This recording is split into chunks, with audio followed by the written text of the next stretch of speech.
What is going on, everybody, and welcome back to the Locked On Fantasy Hockey Podcast. Our breakdown of every division in the NHL finishes today. Thank you for bearing with us. It is time to take a look at the Atlantic Division and all the delicious teams within it. Let's get it. You're Locked On Fantasy Hockey, your daily podcast on fantasy hockey. Part of the Locked On Podcast Network, your team every day.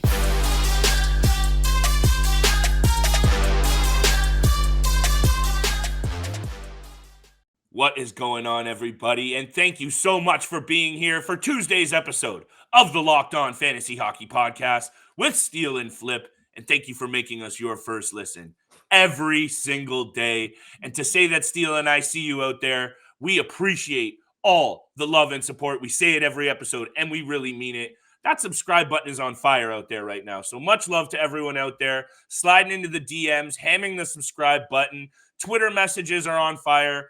We are here to support you through the fantasy draft season, which is upcoming.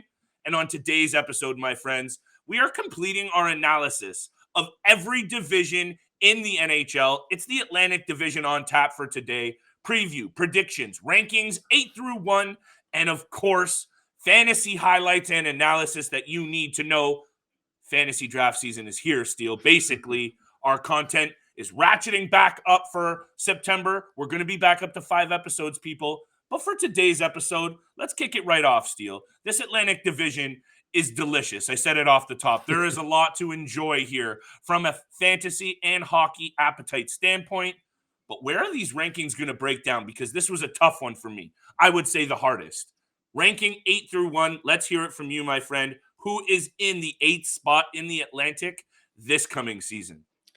Yeah, we're going to keep the couple bottom teams, when we talk about them a little bit shorter, just because when you get to the top 6, it gets a little juicy there. Teams can mix and match there a little bit. But for my 8th spot, 8th place team in the Atlantic Division, I've got the Montreal Canadiens again. And for one sole purpose, really. And that's because Carey Price is not going to be playing pretty much the entirety of this upcoming season. That's what the news broke out last week. It seems like he's having some knee issues going on. But I've got the Montreal Canadiens in 8th place at 65 points. I know they've got a young team. They've got some young studs up there. Cole Caulfield, Nick Suzuki. You go to the second line as well. Jonathan Drouin's back in the lineup, and he's a decent player as well. But over the last couple of weeks, the changes they've made on the blue line, not getting Carey Price back. They've got Jake Allen. Hopefully he can stay healthy as well. And Sam Montembeault backing him up. I just don't think this team is in the right spot right now. And that's why I've got them in 8th place in the Atlantic, finishing with 65 points on the season. Look, you and I absolutely are clear about where our allegiances lie in this division. We are Toronto Maple Leaf supporters, but we also are out there giving you the unbiased truth about these teams. And I think you'll appreciate what I have to say about the Maple Leafs coming up later in the show. But I'm going to be honest about these Montreal Canadiens as well. And I actually like what they have going on up front a little bit, Steele. Cole Caulfield, the pieces you mentioned, Nick Suzuki, Drouin, Dvorak, even Josh Anderson in certain formats. There's lots to like here fantasy-wise. But when it comes to breaking down this ranking from 8 through 1 in the division, looking at this blue line and, Alexander Romanov is out. Michael Matheson is in. Jeff Petrie is out. There's some moves they've made on the back end, and I really think they've stayed the same or even gotten worse on the blue line. Yeah. And I think in everyone's opinion, the back end of this team is its weakness. Jake Allen and Sam Montembeault are in for a very long season of facing a lot of shots in Montreal. That's where my concern lies, Steele, is the blue line isn't good enough to prop up the weak goaltending, and the weak goaltending isn't good enough to support the spotty blue line. It's going to go back and forth. But I think the Montreal Canadiens made some good moves this offseason. I like the Kirby Dach addition. I do like taking a risk on Sean Monahan, who should be back maybe late October. I read a couple of articles. He's pacing towards the start of the season. But I'm going to leave it with the Montreal Canadiens at this. They are going to be up against way too many offensive teams in this improved Atlantic Division. I know you and I are going to talk a lot about these other teams that have improved. Yeah. They're just not good enough, Steele. I have them in 8th as well, right behind my 7th team, the Buffalo Sabres. And we talked about goaltending, and I'm going to throw it right back over to you because I know I'm rambling on here. But the lack of goaltending for both of these teams, I could see 7 and 8 interchanging just because I'm just not buying what I'm seeing in the blue paint in either of Montreal or Buffalo. And I think you and I can both agree on that. Yeah, that's the real, concern for me. Again, with the Montreal Canadiens, it's the goaltending. I don't think they can rely on Craig Anderson and Eric Comrie to be good enough to get this team going. But yeah, the Sabres. But with that being said, this team is heading in the right direction. I love the pieces a lot more on the Buffalo Sabres than I do on the Montreal Canadiens. I think they've got some wicked talented young guys up front that you and I can discuss a little bit about. But Peyton Krebs, you and I talk a lot about Alex Tuch and Tage Thompson, Owen Power on the blue line, Jack Quinn as well. Like, they just have a lot of young, talented guys on this team right now who can be fantasy assets, by the way. I'm going to point that out, that they can be, in the later rounds for sure when we talk about Jack Quinn and Peyton Krebs. But Alex Tuch and Tage Thompson, those guys will be going a little bit earlier than what people expect them to. Yes. But I have the Buffalo Sabres finishing the season in 7th place in the Atlantic Division with 73 points on the season. I do like this team. This team can be legit in the next couple of years, but I think they need to address the goaltending situation. Yeah, and I think this is a very clear indication of the front office in Buffalo recognizing where they are as a franchise and where they are within this division, because they are really just building it slow from the ground up, finally doing it right in Buffalo. And that means going out there one more year with Craig Anderson and now Eric Comrie as another option, and just really banking on building from the ground up with better draft picks. There are a lot of top picks in this lineup, Steele. And yes, I agree with you. Their success window overall in the standings is a couple of years out, but lots to like here in terms of fantasy pieces. And I even want to throw out a name in Dylan Cousins, who is going to play a lot more minutes this year and in some deeper formats. I'm telling you, go out there and write down Dylan Cousins' names right now. If you're in a big-time keeper or a dynasty format, he is going to be a guy that I have my eye on. Lots more teams to have an eye on as well. We'll be talking about 5 through 1 after the break. But Steele, let's get into this 6th spot before we do that. I have from 6 through 1, I had a lot of back and forth, and I'm preambling this because I can already feel the heat coming from you and from the Boston Bruins fans. I'm not seeing it this year for the Boston Bruins, and I really like Jeremy Swayman and Linus Ullmark. I want to be clear about that. But the injuries, the surgeries, the aging core, the weird things going on with Pasternak and the GM, and a lack of addressing some major issues in the bottom 6, I just don't see it for the Boston Bruins this year. And I hope that Boston Bruins fans listen to this entire episode, because I'm going to be very real about the Toronto Maple Leafs after. But the Boston Bruins just don't have enough talent, in my opinion, to go up with some of these teams, Steele, like even the Ottawa Senators, who had really good off seasons. And I'm interested to hear what you have to say about that. Look, I'm not fuming whatsoever. I'm on the same page with you. I also have the Boston Bruins in 6th place in the Atlantic Division. And this is a very tough thing to say. And I know you and I are going to get a lot of hate putting the Boston Bruins in this position. But they're still a talented team. There's a lot to love, like you said. Linus Ullmark and Jeremy Swayman in the crease. Their blue line, probably one of the top 10 or top, one of the better blue lines in the league, I would have to say. But again, you made a clear point that the bottom 6 is just not good enough. And especially with Brad Marchand potentially missing the first couple of months of the season. And as well as you highlighting the fact that this Atlantic Division got a lot better than what we saw last year.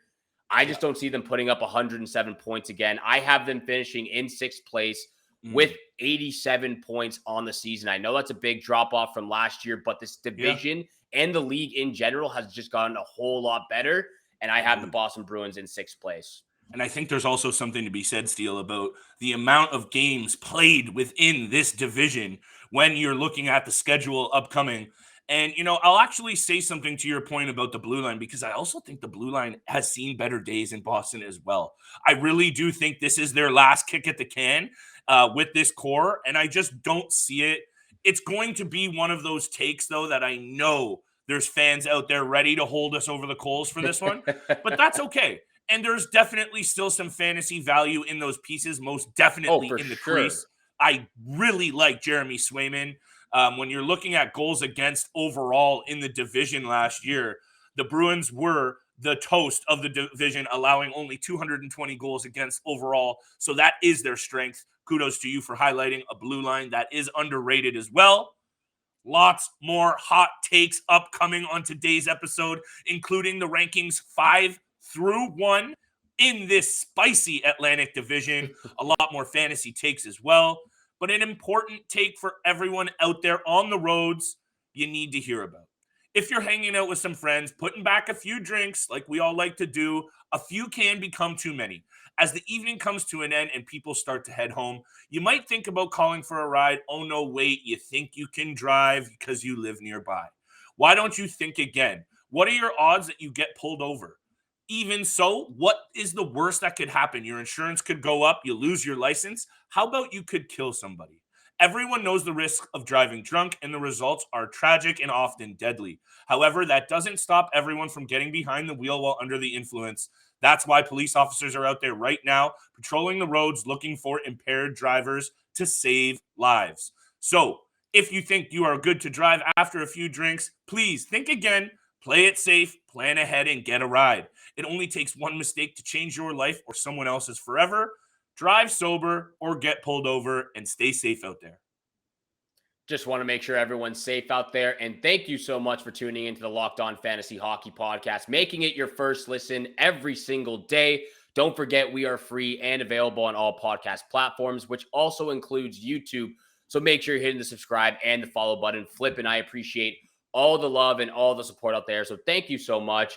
And let's continue with the rankings of the Atlantic Division 5 through 1, Flip. And I'll kick us off right here with the 5th place team. And that's the Detroit Red Wings for me. I have them finishing the regular season with 90 points on the season. I love this team right now. I'm looking at the lineups right now on Daily Faceoff. I love everything about it from top to bottom. Like you and I mentioned a lot last year, this team is heading in the right direction. They have the pieces right now, but can they get it done? That's the question right now. Can the team that we see on paper, can they get the job done? I think they're getting closer. That's why I have them in 5th with 90 points. Lucas Raymond, Tyler Bertuzzi, Dylan Larkin, Vrana, Kopp, Perron. That's the top 6 right there. All 6 of those guys will be off the board early. Maybe a couple more earlier than the rest of them, but those guys will be off the fantasy draft board a lot earlier than you think. So make sure you're tuning in to the Detroit Red Wings for this upcoming fantasy year, because they have a ton of players. You go to the blue line as well. Ben Sherratt, who you mentioned off air, that he's not with Florida anymore. So Ben Sherratt and Moritz Seider, the top pairing for the Detroit Red Wings. Absolutely love that. And then you've got Ville Husso and Nedeljkovic in the crease. So I love everything about this team right now. Steve Yzerman has been an absolute genius. Shouts to Stevie Y. That's why I have Detroit in 5th place, finishing the season with 90 points. Hey, brother, I have the same. And right away, when I think about the Detroit Red Wings, it's 3 things that pop out. They lack that elite offensive piece at the top of the lineup. Larkin, Raymond, Bertuzzi, all really good and all very good fantasy pieces. But when it comes to winning games, they lack that clutch killer offensive piece. That's number 1. Number 2, after Moritz Seider, Ben Sherratt, and maybe Filip Hronek, there's not a lot to love on the blue line. So that's my second concern. And the third one is, obviously, can the tandem of Ville Husso and Alex Nedeljkovic get it done this year? I tend to think they're going to be a lot better. Those are the 3 areas of concern overall when you're talking about, can the Red Wings get it done this season in the standings? But man, is there a lot to like fantasy-wise, which you did a great job of highlighting, because I really like, and we said this a lot last year, so please, if you want to check the tapes, don't be a playa-hater and come on here and say, oh, all of a sudden after a good summer, Steele and Flip are on the Red Wings. Wrong. We were on the Red Wings last year at the start of the season, and I really love where this team is going. Jakub Vrana is one of those guys, Steele, that I mentioned as an under-the-radar target a week ago. NHL.com has an article up today. Right at the top of the sleeper list is Jakub Vrana. So maybe you should be out there hitting the follow, subscribe, and like button and getting your info here first. Now that preamble is done, Steele. I will say real quick about Jakub Vrana. This guy can be a legit fantasy guy for you. But over the last 3 years, he has dealt with some serious injuries. But when he is healthy, he is a 55 to 65 point player per year. So that's what I just want to say about Vrana. But the last couple of years have not been too friendly to his body. not too friendly to his body, and not to get too far off the pace here and pumping our own tires, but Verona is now going to have the benefit of playing with two very sound defensive forwards in Andrew Kopp and David Perron, or others. Also, don't sleep on some of those peripheral options in Philip Zadina and Dominic Kubalik in late rounds, or as some filler pieces as you start your season, because I really do see the Detroit Red Wings scoring a lot of goals this year. I think that we can agree on. Now is where we might start to disagree, Steele, because the 4-1 spot is getting spicy. And where I'm going to put the fourth spot, it's on the Ottawa Senators. I think they're going to be right there on the wild card bubble. And I'm telling you, Steele, third and fourth for me was a coin toss. And I wasn't just so ready to anoint these Ottawa Senators yet because we haven't seen them play. A lot of new pieces in Ottawa, new goaltenders abound. So my concern is there because I really do think these Ottawa Senators, Steele, are going to be on the heels of the Toronto Maple Leafs because we just don't know what's happening in Toronto's goal. But to talk about Ottawa, let's stay there. I have them in fourth. What do you think about that? I have the exact same thing. Ottawa Senators in fourth place in the Atlantic Division, finishing the season with 97 points. So like you said, on the bubble of a wild card spot. I really do think this can be a playoff team. And we've seen in the past that, the first or second, first and second line, or maybe even just the first line is good enough to carry a team. And I think the Ottawa Senators' top two lines is good enough to carry this team, as well as now you have a veteran goaltender who time after time again has proven that he can be a starting goaltender in the league. Cam Talbot, backed up by Anton Forsberg. I think that tandem right there is great. Solid. I think you and I have discussed a little bit about they need some work on the blue line. I believe they are trying to ship Nikita Zaitsev out of their lineup so they can, create some cap space for the future as well. But I do really like the top two lines for sure of the Ottawa Senators. Even going down to the third and fourth line, you've got some gritty guys like Austin Watson, Parker Kelly, Dylan Gambrell, like all those guys on the fourth line who bring a lot of grit to the game. Gritty. I like the Ottawa Senators at fourth with 97 points at the end of the regular season. I think that there's just a lot to like about this team on paper. Props to Pierre Dorion, the GM in Ottawa, for a master class of an offseason. He's been honestly pulling the strings. The only other better GM, you got to give it to Jim Treliving, who's been on fire as well. Yes. But the other thing about the Ottawa Senators is they have some pieces to move in terms of draft assets, and I could see them being active in the lead up to the season. We know they've been sniffing around Jacob Chychrun. I could see that happening. The price sounds very high. I don't know. It's way too high. It's way too high. Yeah, the price sounds too high. The Coyotes are trying to salvage something out of, I don't know what's happening there right now. But anyway, I think the third and fourth spots are going to be interchangeable, Steele. And let's talk about it after the break because those Toronto Maple Leafs, they're going to be right there as well. And I'm concerned as a Toronto Maple Leafs fan, Steele. So let's talk about it right after this. Got to thank everyone out there first for tuning in and making the Locked On Fantasy Hockey Podcast your first listen every single day. Again, don't forget we are free and available on all podcast platforms. So hammer the subscribe, hammer the follow button, and you won't miss out on any of the latest episodes of the Locked On Fantasy Hockey Podcast. And Flip and I just appreciate and love all the support out there. Thank you so much for tuning in. Let's get to the rankings 3 through 1. Maybe this is, we've been on the same page so far for the first. I thought we would have been a little bit different, but maybe this is where we change things up. I have the Florida Panthers in third place in the Atlantic Division. I have them finishing with 101 points at the end of the regular season. A big swing, a big drop off from last year. Winning the President's Trophy, being the top team in the league. It's a big swing, but like you mentioned off air, there's not much to love. There is a little bit to love on the blue line with Aaron Ekblad and Forsling, but other than that, it drops off a ton with Mark Stahl, Montour, Gudis. So, the blue line is not a lot to love for the Florida Panthers, but just the interchanging of the lineups right now, you've got Anthony Duclair on the LTIR, Matthew Tkachuk getting into the lineup. We know he's going to be fantastic, but can he create chemistry with Alexander Barkov? That's the question for me right now. And then even just looking at their second line, you got Rudolph Balcers on the second line, Nick Cousins and Anton Lundell and Colin White on the third. I do like Lomberg and Hornquist on the fourth line. Those are some guys who bring a lot of grit to the game. But other than that, I'm not quite sure they live up to what they did last year, as well as you've got an aging Sergey Bobrovski. Once again, I do want to point out, he did have a fantastic regular season. I took him in my fantasy draft so far this year. I'm looking forward to him playing again the way he did last year, but that can be a question as well. His age is getting up there. He's going to be turning 34. I know they've been trying to get Spencer Knight, pushing him into the crease. That's a big question mark as well, but I have them finishing third place in the Atlantic Division with 101 points. This is where it got really tough for me, Steele, because the way that the season ended last year for both the Toronto Maple Leafs and the Florida Panthers, to me, I don't think either were truly indicative of how these teams are going to fare. But that also made me, made this breakdown very difficult, because I have the Leafs at third, because I'm not buying into this goaltending situation, and I know it's been talked about ad nauseum, so we don't need to go there. The issue is clear. Can Matt Murray stay healthy? That's it. That's the start and end of this conversation for the Toronto Maple Leafs.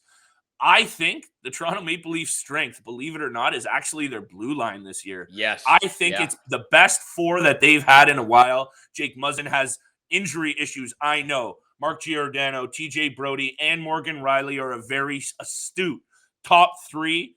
And I just think that is their strength. I'm not worried about goal scoring. I'm not worried about the blue line. I'm worried about the blue paint. And I'm seeing the Leafs fall just short, just behind the Florida Panthers in third.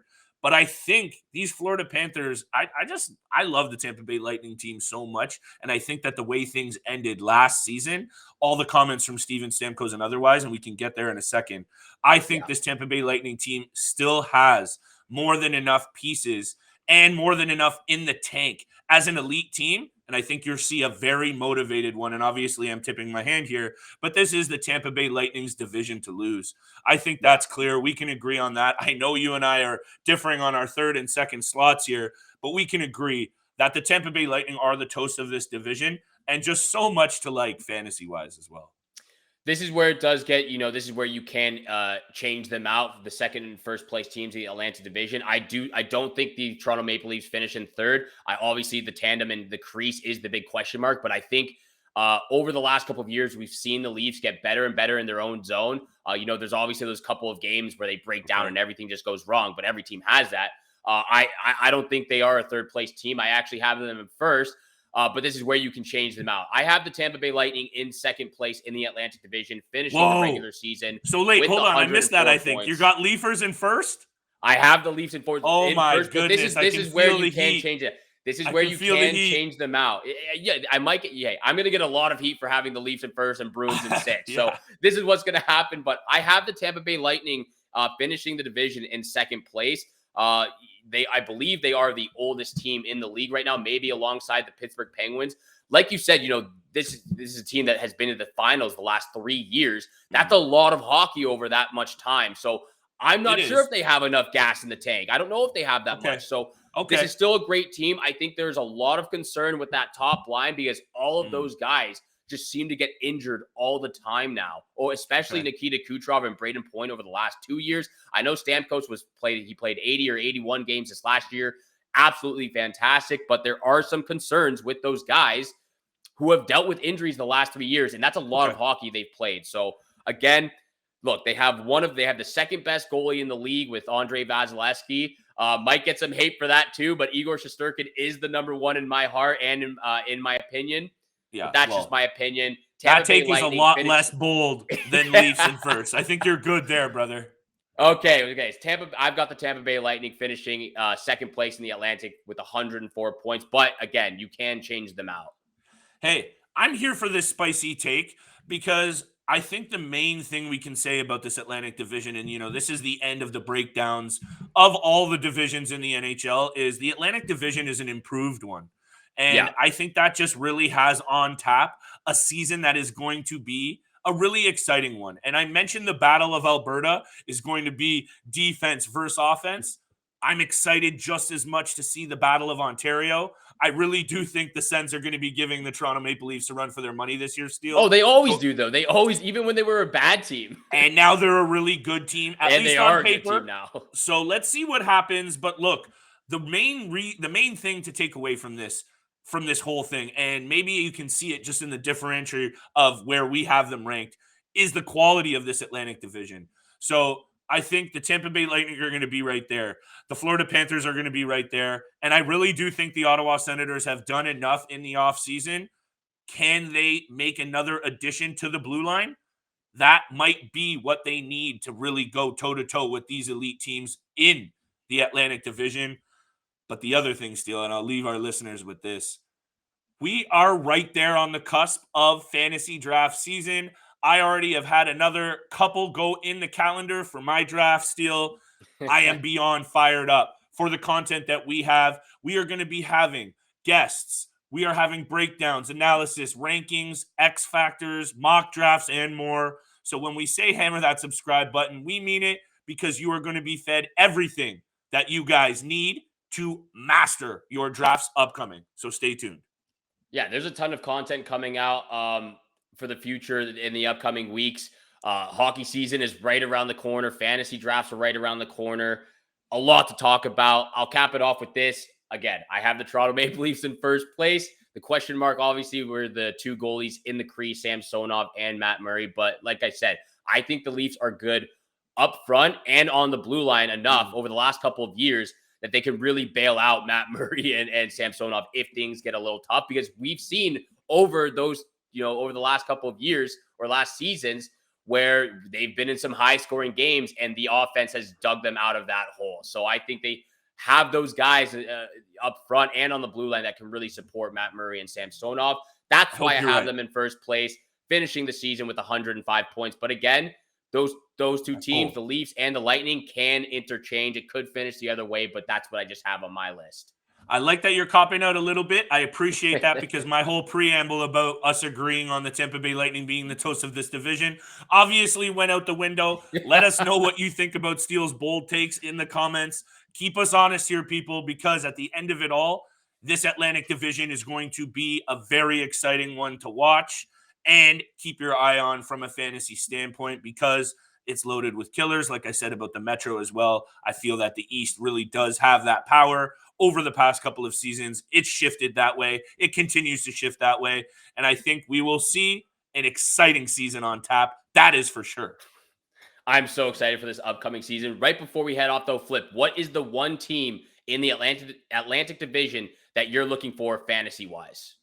Hey, I said it already, and I'm going to say it again. If it wasn't the Detroit Red Wings improved forward group, I love what the Ottawa Senators have going in the top 9 forward group. I really do think there's a lot of offensive pieces that you could be tapping into to really push your team over the top offensively. And even the addition of Claude Giroux to really balance out a veteran presence who can pass around the puck.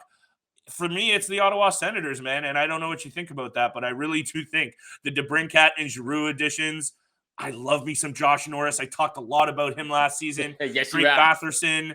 Off-ice issues might be something, but he's still going to play an 82-game season and be a fantasy stud this year. And I really do think the top 9, because I even like guys like Alex Formanton, to be honest. Yeah. Matthew Joseph has a lot of upside as well. So we'll see what happens, but it's the Ottawa Senators for me. Yeah, I'm the other way around here. I'm going with the Detroit Red Wings. I just loved all the additions they made this offseason as well. Obviously the Senators and Red Wings, the top two teams, bolstering their lineups this offseason. But I just like what I've seen so far from the Red Wings. I like Husso and Nedeljkovic probably getting a 50-50 split. I believe that so either of those can be your second or third goalies for fantasy leagues. David Perron, Philip Zadina, like you mentioned, Dylan Larkin, all these guys that they've added. I just like the team on paper right now. So that's who I'm going with. Thank you so much for making the Locked On Fantasy Hockey Podcast your first listen every single day. But for your second listen, you have to go check out Locked On NHL. Locked On experts give you a daily 30-minute podcast on all things NHL all year long. Stay up to date on everything in the hockey world. Locked On NHL, your daily 30-minute NHL podcast. It's free and available wherever you get your podcast, just like this one right here. So hammer the subscribe, hammer the follow button. You don't want to miss out on all the latest episodes. And once you do subscribe, you will get all the latest episodes Monday through Friday, 7 o'clock Eastern time in the morning. Starting September, we'll be back up to 21 episodes in the month. Thank you so much for tuning in for today's episode with Flip and I. Have a great day. Good luck with all your bets out there. And we shall see you back here again tomorrow. Peace.